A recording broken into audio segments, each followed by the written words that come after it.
اعوذ باللہ من الشیطان اللعین الرجیم بسم اللہ الرحمن الرحیم۔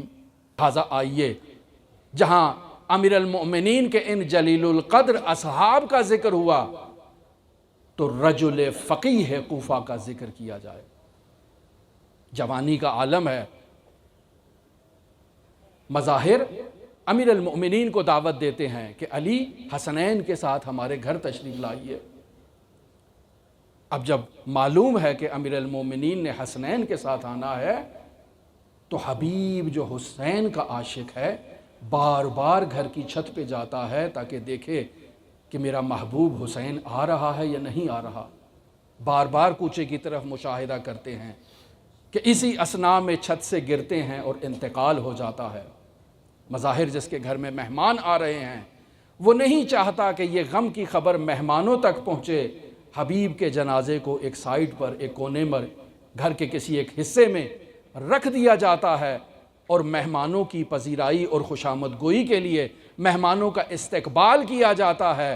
اور جب کھانے کا وقت آتا ہے تو یہ مظاہر آگے بڑھتے ہیں، امیر المومنین کا ہاتھ تشت میں دھلانے کے لیے خود قیام کرتے ہیں، اور جب حسنین شریفین کی باری آتی ہے تو امیر المومنین منع کر دیتے ہیں کہ اے مظاہر تم حسنین سے بڑے ہو، حبیب کو بلایا جائے، حبیب حسنین کے ہاتھوں کو دھلائے۔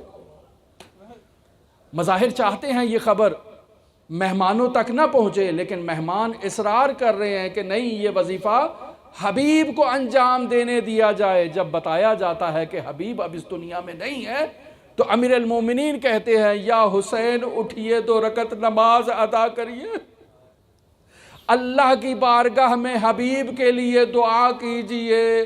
نماز پڑھی جاتی ہے، حبیب کی حیات کے لیے دعا کی جاتی ہے۔ امیر المؤمنین و حسن مجتبی آمین کہتے ہیں، حبیب کو حیات ملتی ہے۔ یہ وہی حبیب ہے جو حسین سے محبت رکھتا ہے، یہ وہی حبیب ہے جس کا حسین کربلا میں انتظار کر رہے ہیں۔ سب سپہ سالاروں کو علم دے دیے، ایک علم اپنے پاس رکھا، کہا مولا یہ بھی دے دیجئے، کہا نہیں ابھی اس کا مالک نہیں آیا، انتظار کیا جائے۔ اور خط تحریر کرتے ہیں کوفہ کی طرف، چونکہ حبیب وہ شخص ہے جس نے امام حسین کے لیے خط تحریر کیا اور جب مسلم پہنچے تو ان کی بیعت کی تھی۔ یہاں 2 نقل موجود ہیں، ایک نقل کے مطابق یہ حبیب مسلم کی شہادت کے بعد کوفے میں موجود ہے، دوسرے نقل کے مطابق کربلا کے لیے روانہ ہو چکا، لیکن پہلے نقل کے مطابق حبیب کوفہ میں موجود ہے۔ خط آتا ہے من حسین ابن علی الى فقیہ الى رجل فقیہ حبیب ابن مظاہر اسدی کوفی۔ یہ خط پہنچتا ہے، اے حبیب انتا تعلم، اے حبیب آپ جانتے ہو قرابتنا برسول اللہ، ہمارا رسول سے کیا قریبی مقام ہے۔ یعنی حسین کنایتاً بیان کرنا چاہتے ہیں، اے حسین یہ بیان کر رہا ہوں حبیب کہ میں تنہا نہیں ہوں، زینب بھی ساتھ ہے، ام کلثوم بھی ساتھ ہے، اور یہ چھوٹے چھوٹے بنی ہاشم کے بچے بھی ساتھ ہیں۔ اے حبیب تم ہمارے مقام کو جانتے ہو، اے حبیب تم رجل غیرت مند ہو، اے حبیب تم اپنی ہماری نصرت سے خود کو دور نہ کرنا، اے حبیب تم ہماری نصرت کرو تمہیں ہمارے جد جزا دیں گے۔ اب جب یہ خط پہنچتا ہے کہتے ہیں حبیب اپنی زوجہ کے ساتھ بیٹھے تھے۔ ایک ایسا عالم ہے کہ جہاں کوئی خبریں نہیں دیتا، کوئی دل کی بات نہیں بیان کرتا کہ کہیں خبریں حکومت تک نہ پہنچا دی جائے۔ ایسے میں زوجہ پوچھتی ہیں بتاؤ حبیب کیا ارادہ ہے؟ حبیب کہتے ہیں میں بوڑھا آدمی کیا کر سکتا ہوں۔ یہ مستور جاتی ہے، تیار ہو کے آتی ہے اور کہتی ہے حبیب اگر تم نہیں جا جا سکتے تو میں زینب کے پاس پہنچ جاؤں، کیا اجازت ہے؟ حبیب کہتے ہیں میں تمہارا امتحان لے رہا تھا، میں ابھی آتا ہوں۔ حبیب بازار کی طرف جاتے ہیں اور مسلم اوسجا کو دیکھتے ہیں حنا خرید رہا ہے اور کہتے ہیں میں تمہیں ایسے خضاب کی خبر دینے آیا ہوں اور جو کربلا میں تمہاری ریش پر لگایا جائے گا اور جو اس خضاب سے بہتر ہے، کربلا چلو حسین کی طرف۔ اب یہ حبیب اپنی سواری اور اپنا ہتھیار اپنے غلام کو دے کر کہتے ہیں تم مخفی راستوں سے کوفہ سے باہر چلے جاؤ اور میں بھی آتا ہوں تمہارے پیچھے۔ اور جب حبیب کو پہنچنے میں دیر ہو گئی تو یہ غلام اس سواری سے خطاب کرتا ہے کہ دیکھو حالات کوفہ اچھے نہیں، ممکن ہے حبیب کی نظر تبدیل ہو جائے، اگر حبیب نہیں آتے تو میں تم پر سوار ہو کر حسین کی نصرت کے لیے چلا جاؤں گا۔